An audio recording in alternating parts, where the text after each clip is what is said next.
Cuando la Segunda Guerra Mundial terminó en 1945, el ejército estadounidense encontró una extraña casa al sur de Alemania. Esta tenía algo en particular: 200 bebés vivían en su interior. Definitivamente, este no era un hogar normal, tampoco un orfanato y mucho menos un hospital, pues en aquel extraño escenario estaban los bebés con sus madres. También había enfermeras, así como muchas otras mujeres embarazadas. Entender el propósito de ese lugar era simplemente algo imposible de imaginar. Más adelante, se encontraron muchos lugares similares, y fue entonces que se comprendió que se trataba de paritorios, o dicho vulgarmente, criaderos de bebés, uno de los secretos más guardados de la Alemania nazi, el programa Lebensborn. Y es que Adolfo Hitler, en su intención de lograr una única y próspera raza aria, se dedicó a erradicar a través del exterminio lo que él consideraba razas inferiores. Del mismo modo, estableció como objetivo multiplicar aquella raza aria que él tanto admiraba, y para hacerlo, encargó a Heinrich Himmler la misión, quien el 13 de septiembre de 1936 escribió: «La organización Lebensborn se encuentra bajo mi dirección personal, y dicho programa tiene la obligación de ayudar a las familias racial y biológicamente valiosas, darle alojamiento a las madres en casas apropiadas y darle asistencia a los niños de dichas familias». Los documentos nazis podrán estar llenos de eufemismos y retórica. Sin embargo, la realidad se resumía de una manera muy clara. Hombres puramente germanos embarazaban a tantas mujeres puramente germanas como les era posible, pues el reto era lograr bebés con esa misma pureza racial que con el paso de los años servirían a su patria, siendo los orgullosos hijos de Alemania. Para tal propósito, el plan se llevó de manera secreta. Diversas casas se instalaron a lo largo y ancho del país. Las mujeres que formaban parte del programa recibían todas las atenciones y comodidades. Sin embargo, cuando éstas daban a luz, su función terminaba y los bebés pasaban a ser parte del Tercer Reich. Después del nacimiento, los bebés eran bautizados en una ceremonia cargada con una fuerte doctrina nazi.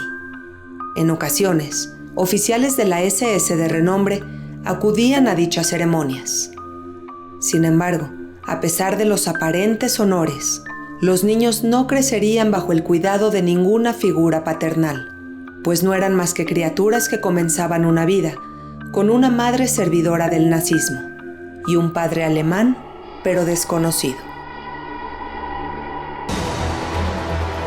El plan Lebensborn cruzó fronteras, y cuando Alemania invadió otros países, llevó el patológico programa hasta Noruega, Dinamarca, Suecia, Holanda, Bélgica y Francia. De este modo, más bebés nacieron en dichos países. En Noruega, por ejemplo, entre 1942 y 1945, nacieron poco más de 10,000 bebés. La guerra transcurrió, y para 1944, la Alemania nazi ya se encontraba ante una caída inminente. Los ejércitos aliados se acercaban sin tregua, y las casas Lebensborn fueron descubiertas.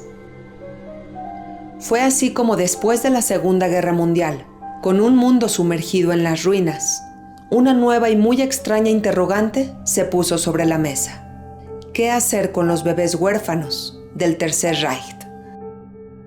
Buscar a los padres biológicos era imposible, pues los nazis destruyeron toda documentación previa, así que las desprotegidas criaturas fueron puestas a disposición de la Cruz Roja y posteriormente acomodadas en distintos orfanatos.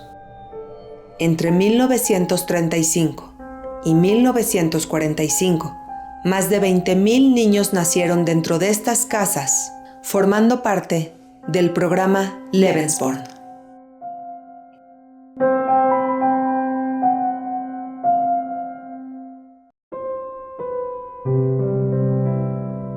Era la otra cara del Holocausto. Como se mataba a las llamadas subrazas, había que producir personas que se supone que serían mejores. Fue como una mala película, pero era mi realidad. Solo puedo decir que fue muy difícil asimilarlo. He pasado 65 años de mi vida entre tinieblas. Aquello me dejó huella. He pasado muchos años sin saber de dónde era. No somos los responsables, sino las víctimas. Pero desde la guerra, la gente ha tenido muchos prejuicios sobre los niños de los Lebensborn.